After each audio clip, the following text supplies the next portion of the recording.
सपा प्रमुख और पूर्व मुख्यमंत्री अखिलेश यादव आज सपा सांसद रामजी लाल सुमन के घर पहुंचे। प्रेस वार्ता में उन्होंने भाजपा सरकार और योगी आदित्यनाथ पर जमकर निशाना साधा। उन्होंने कहा कि 26 मार्च को सुमन जी के घर जो हमला हुआ वह जानलेवा था और पूरी तरह से सुनियोजित था। उन्होंने कहा कि यह हमला दलितों और पिछड़ों को डराने के लिए किया गया है। योगी सरकार पर सीधा आरोप लगाते हुए उन्होंने कहा कि करणी सेना जैसे संगठनों को फंडिंग दी जा रही है ताकि माहौल को बिगाड़ा जा सके। अखिलेश ने संविधान और सामाजिक न्याय की बात करते हुए बाबा साहब अम्बेडकर का हवाला दिया और कहा कि हम सामाजिक न्याय के लिए संकल्पित हैं। ये हमला सिर्फ एक घर पर नहीं, पूरे संविधान पर हमला है। अखिलेश यादव ने इलाहाबाद, जौनपुर और अन्य जगहों पर दलितों पर हुए हमलों का भी जिक्र किया। आगरा के मुद्दों पर बोलते हुए उन्होंने स्मार्ट सिटी, मेट्रो और गंगा यमुना सफाई परियोजना को लेकर भी सरकार को घेरा।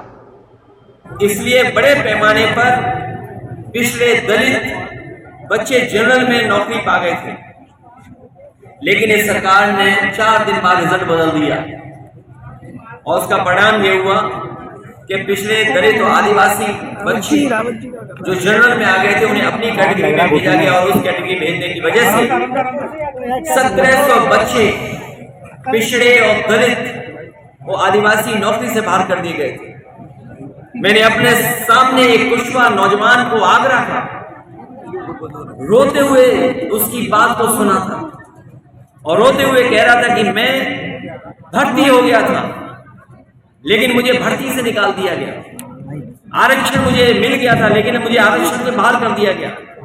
मैंने उस समय भी आश्वासन दिया था और उस समय उस कुशवा नौजवान से मैंने कहा था कि तुम्हारी मदद बीजेपी नहीं करेगी क्योंकि ये लोग आरक्षण के खिलाफ हैं, आदि आबादी के खिलाफ है, पीडीए के खिलाफ है। अगर कोई तुम्हारी मदद करेगा तो वो समाजवादी लोग हैं। और मैं जानता हूं वो कुशवा समाज का नौजवान जो नौकरी पा गया था पुलिस भर्ती में, बीजेपी की गलत नीतियों की वजह से, उसके गलत फैसले की वजह से उसकी नौकरी नहीं लगी और नौकरी मिलेगी भी नहीं, आरक्षण से बाहर कर दिया गया। तो इनकी हमेशा नीयत ये रही है कि पिछड़े और दलितों को अपमानित किया जाए।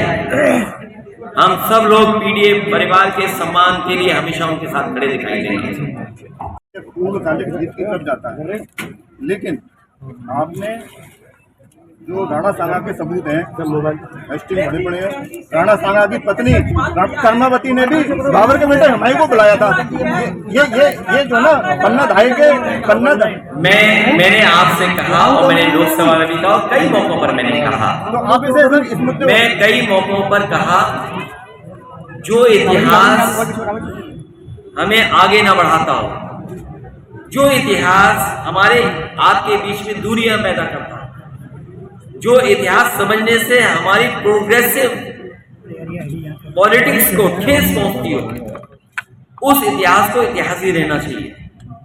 क्योंकि इतिहास में बहुत सारी ऐसी चीजें छिपी हैं, कुछ आपको अच्छी नहीं लगेंगी, कुछ मुझे अच्छी नहीं लगेंगी, इसलिए इतिहास को इतिहास ही रहने देना चाहिए। सर, राम गोपाल जी आगरा आए थे, उन्होंने कहा था कि ईद के बाद समाजवादी पार्टी सड़कों पर उतरकर प्रदर्शन करेगी। अब क्या समाजवादी पार्टी की ऐसी कोई प्लानिंग है, आगे क्या करने जा रही है? समाजवादी पार्टी बाबा साहब भीमराव अम्बेडकर जी का संविधान को और जो हमें लोकतंत्र में अधिकार मिले हैं, उन अधिकारों के तहत हम लोग आगे बढ़ रहे हैं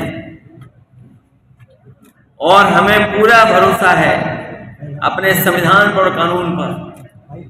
जिन्होंने तलवारें लहराई, जिन्होंने सुना है कि बहुत सी तैयारी के साथ कुछ कुछ रख कर के लाए थे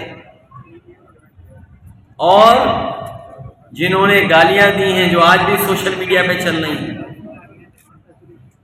उनके खिलाफ कार्रवाई होगी। योगी जी ने कहा हम लोग कानून मानने वाले लोग हैं, बीजेपी कानून मानने वाली नहीं है। बीजेपी अधिकारों को छीनने वाली है, संविधान पे चलने वाली नहीं है। सर, योगी जी आगरा आए थे, उन्होंने कहा था समाजवादी पार्टी दलित विरोधी है, समाजवादी पार्टी दलित विरोधी, हॉस्पिटलों के नाम अम्बेडकर नाम से बदल दिए थे। क्या कहना चाहेंगे इसको लेकर? बाबर की इस लड़ाई का अंत समाजवादी पार्टी यहाँ से कर दे रही है। आज देखिए, विवाद खत्म, मोटा इतिहास में जाना चाहिए। राजपाट आए चले गए,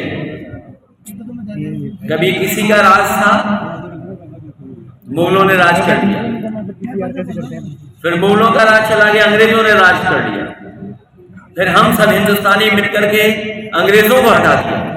अब फिर हम सब लोगों को मिलकर के भारतीय जनता पार्टी बांटेंगे। सर योगी जी आगरा आए थे और उनके द्वारा बताया गया कि अम्बेडकर हॉस्पिटल का नाम बदल दिया गया था, वो दलित की राजनीति कर रहे हैं, क्या कहेंगे इसके ऊपर? पहले तो एक बात दिमाग में आप डाल लो, योगी जी को कुछ नहीं आता है। आपको याद है उन्होंने सदन में कहा था 46 में 56, याद है आपको? 46 में 56। वो जीरो को जानते नहीं, जीरो क्या होता है, वो अंडा और जीरो को जानते नहीं। और अगर संविधान को जाना होता है तो क्या वो डंडे की बात करते? क्या वो डंडे की बात करेंगे? क्या विधानसभा में ये जाकर ठोक दो, और ठोक दो का असर क्या हुआ? आपको याद होगा एक वाल्मीकि नौजवान थाने में मार दिया गया था पीट पीट करके। आजमगढ़ में एक दलित, उसको इतना मारा, और देखिए पुलिस को बचने के लिए, अपने आप को बचाने के लिए कहा कि इसने फांसी लगा दी। और फांसी किससे दिखाई पुलिस ने? नाड़े से और पतली रस्सी से। अभी एक उपाध्याय गरीब ब्राह्मण बस्ती में पीट पीट करके मार दिया गया थाने में। तो ये ठोको नीति का असर नहीं है। सच्चाई ये है कि ये दिल्ली और लखनऊ की लड़ाई में भोले भाले लोग तलवारें लेकर के निकले। अखिलेश